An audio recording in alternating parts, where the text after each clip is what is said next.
कहानी का नाम गूंज। कहानीकार रांगेय राघव जी। जब सांझ आ गई तो बिजली घर में छुट्टी होने का वक्त आया और जब मैनेजर साहब अपने कोट को पहनकर कमीज का कॉलर ऊपर कर रहे थे, हरिया अपने तन पर पड़ी गर्द और मैल को धोने के लिए नल पर जा बैठा। जब सूरज काफी उतर चला तो वह भी घर की तरफ चल पड़ा। संध्या की थकान और जवानी का नशा उसके दिल में विप्लव कर रहे थे। बीड़ी जल चुकी थी। दूसरी बीड़ी निकालने को जेब में हाथ डाला, मगर वहां बीड़ी पाना ऐसा ही था जैसे अब किले में अकबर से मुलाकात हो जाना। किले के सामने गोरे ठहाके लगा रहे थे। ऊपर यूनियन जैक उनकी सलामी पर थरथरा रहा था। शाम को उतार दिया जाएगा। यमुना की लहरों में युगांतर से फरफरी मच रही थी। संध्या की धूमिल वेला थी। अब किला बंद ही होने वाला था। सामने से एक फकीर गाता हुआ चला जा रहा था। हरिया का ध्यान उस तरफ न गया, क्योंकि वह जानता था कि वह बूढ़ा सिर्फ एक खुदा खुदा की रट लगाएगा, जिस खुदा पर विश्वास रखना भी वैसा ही था जैसे झोंपड़ी जल चुकने के बाद बुझा देने का हुक्म देकर नवाबी का ठाट चलता हो। कुछ विद्यार्थी चले जा रहे थे जिनके दिल में गरीबी के लिए दर्द था, जो नियामती पूंजी के कपड़े पहने थे, मगर जिनके पैरों के नीचे की जमीन उनकी खुद की नहीं थी। वे पढ़े लिखे थे, मगर शोख इतने कि हरिया सिहर उठा। उनके बाद आई नजर बचाती चुलबुलाती लड़कियां और उनके पीछे मध्य वर्ग का रुद्ध मस्तिष्क लिए रुपए और काम की तबाही से अपने को सुकरात और ईसा मसीह समझने वाले कॉलेज के मास्टर। हरिया चमक उठा, मगर उसका दिल कहने लगा, जे अकबर का किला है जिसमें एक दिन नूरजहां के नाज पलते थे, वहां ये लड़कियां और लड़के सच्चाई की ओट में जुआ खेलते हैं, और जहां मानसिंह जैसे रईस और बीरबल जैसे लायक सिर नवाए खड़े रहते थे, वहां ये मामूली मास्टर सिर उठाकर चलते हैं। फकीर गाता चला आ रहा था। उसकी आवाज यमुना की नीली और भीगी लहरों में एक वेदना भरती हुई उमड़ती चली आती थी। यह वह आवाज थी जिसके ओर छोर आदमी की शानो शौकत के शोर को छू छू कर तड़पा रहे थे। किला अंधेरे में काला हो चला था। मोटरें लौट गई थीं, दरवाजा सूना हो गया था। भीतर कहीं सातों समुंदर के खुदाई फरिश्ते कबाब और शराब के बूते पर चक्के फांसते होंगे। जिन्हें अपने आराम के लुट जाने का डर है, वे उनकी खाट के पाए बने हुए हैं, क्योंकि वे भूल गए हैं कि उन अमीरों के घर के बाहर भी एक दुनिया है। मगर उन्हें क्या पड़ी है कि उनके बंगले के बाहर कोई मर रहा है या वे निकल कर देखें। मर रहा है तो ऐसी गलती वह क्यों कर रहा है। सड़क पर मोड़ आया। आगे कुछ भिखारी बैठे थे। सामने मुर्दा घाट था, जिसके पास एक मंदिर में बाबा गंजे सिरों के बल खड़े होकर ईश्वर की याद कर रहे थे। ये वही लोग थे जो कुछ महीने पहले घाट पर नहाती एक अकेली औरत के साथ ज्यादती करने को तैयार हो गए थे। दुनिया उन्हें धर्मी कहती थी और पैसे वाले उन्हें पैसा देते थे। तब एक पादरी आया था।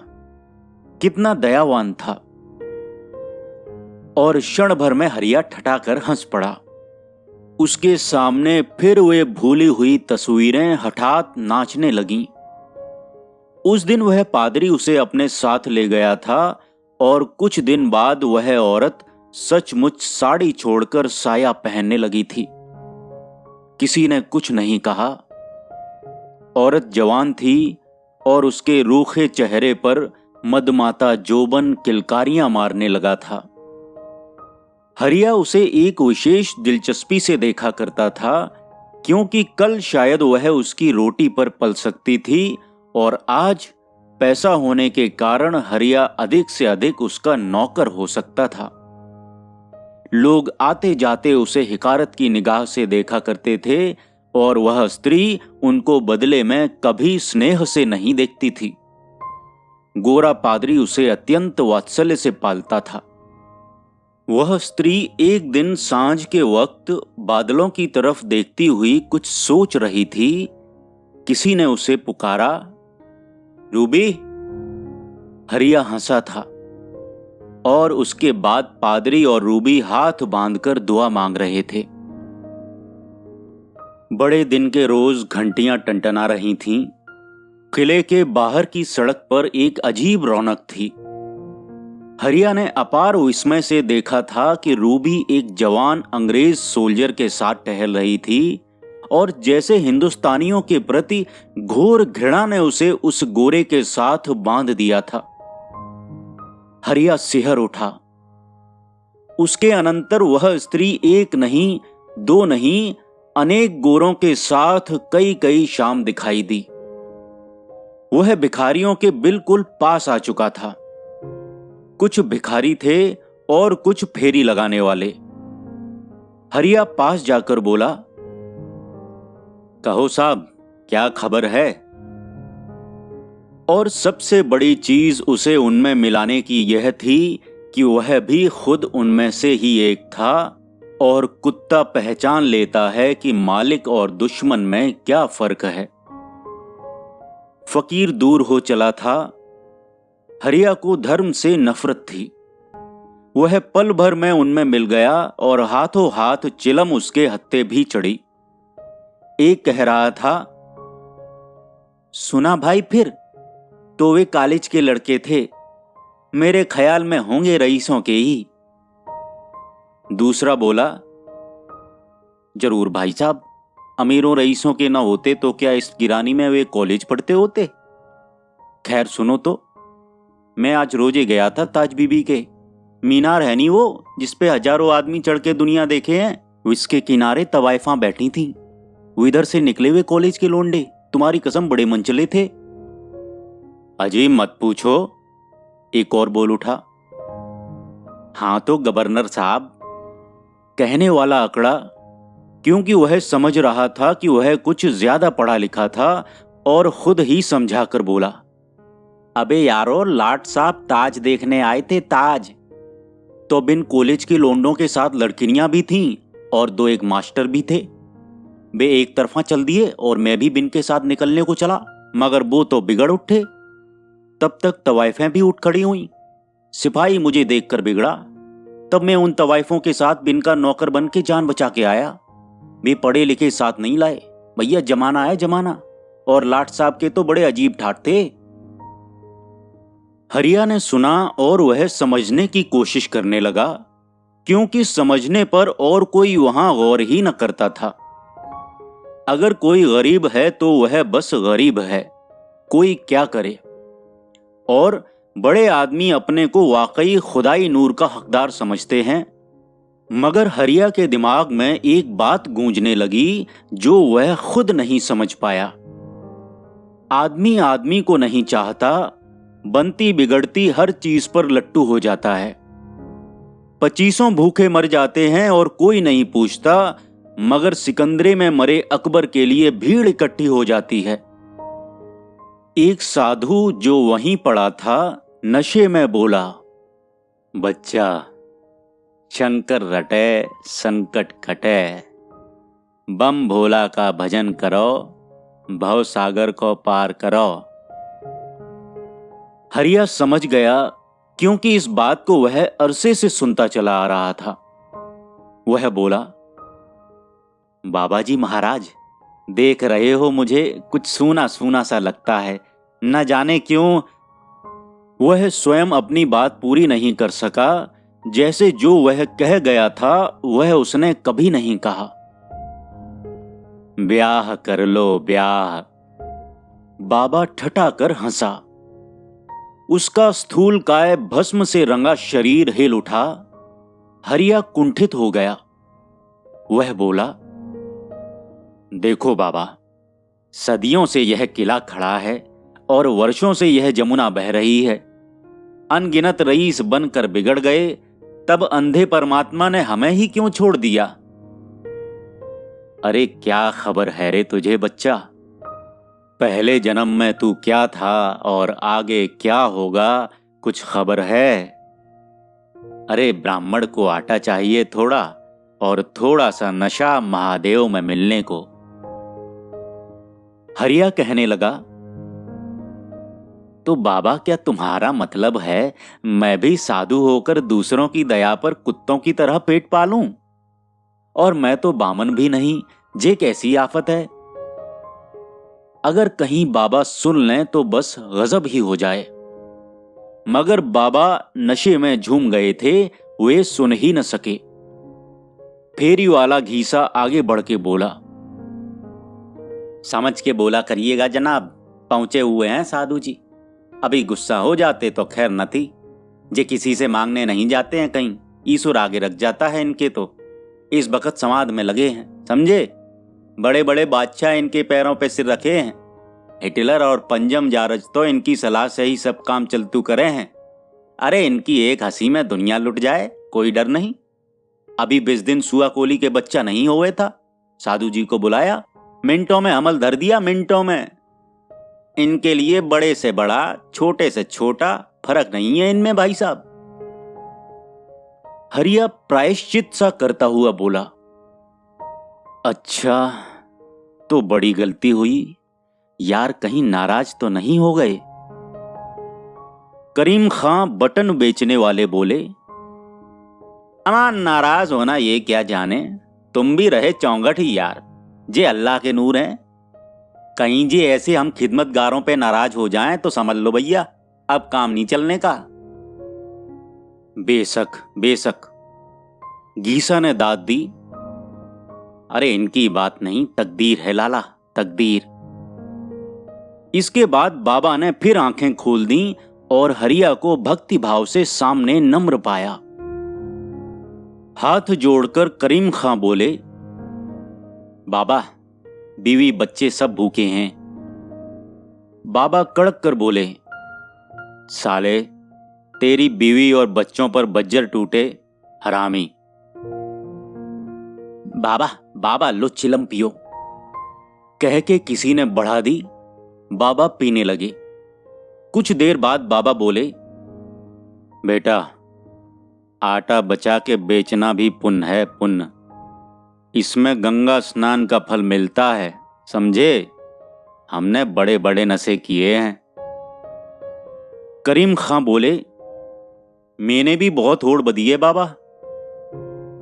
घीसा ने कहा, लेकिन बाबा कुछ माँ बाप का ख्याल जरूर था। करीम खां बोले, तो क्या आप फिर हैं घीसा सिंह?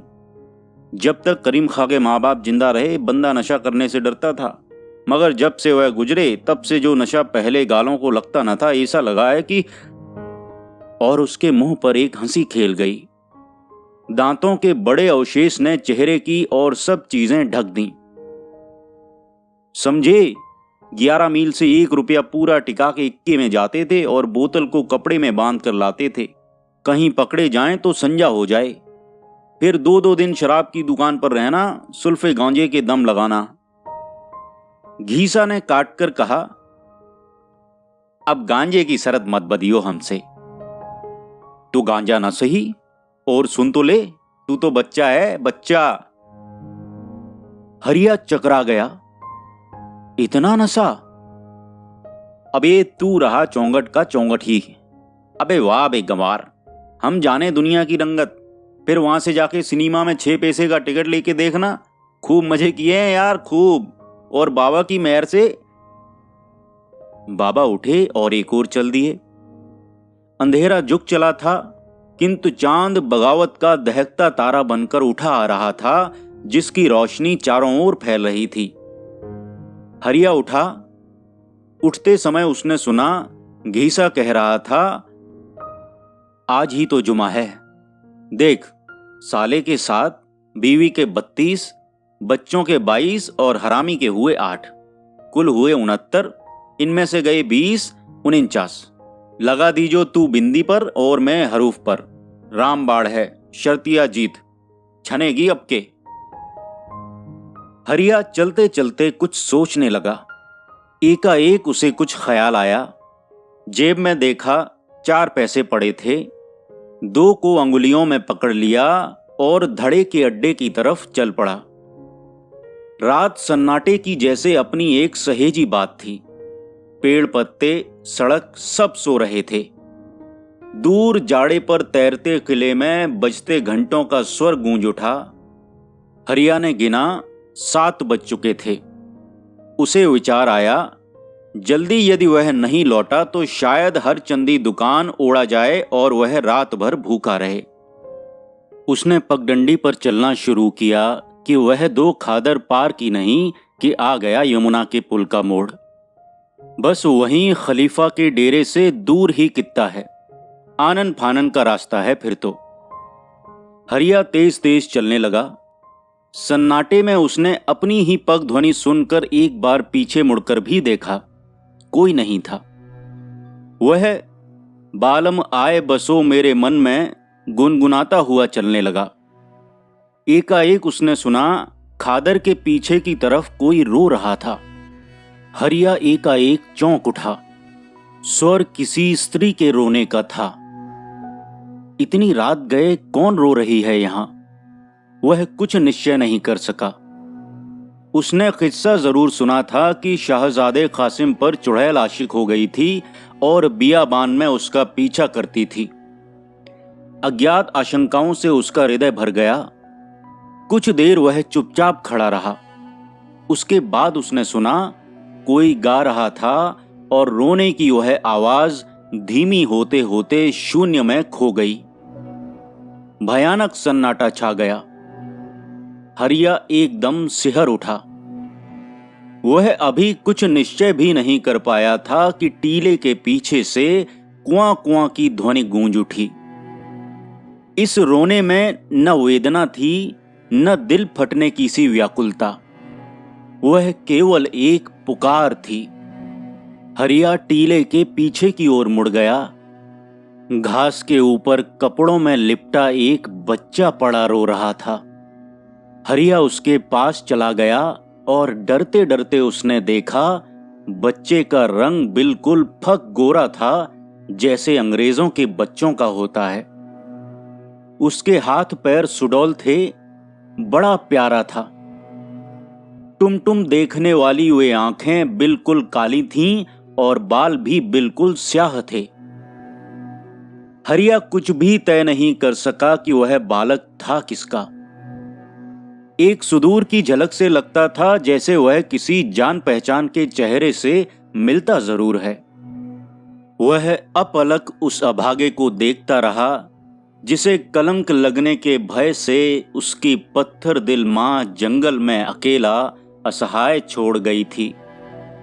हरिया ने सुना दूर फकीर गा रहा था। रात की निस्तब्धता में उस मरघट के पास से गुजरतों का दिल दहल दहल उठता था। जिसमें हुस्न की जल रही शमा वह हड्डियों का मजार है, जो तुझ पर चढ़ रहा नशा वह बुझते दिन का खुमार है। यमुना की रौद्र गड़गड़ खादरों में से गूंज रही थी। हरिया देख रहा था अकबर की छाया में भिखमंगे पड़े थे, जो न अकबर के थे और न कभी जिनका अकबर था।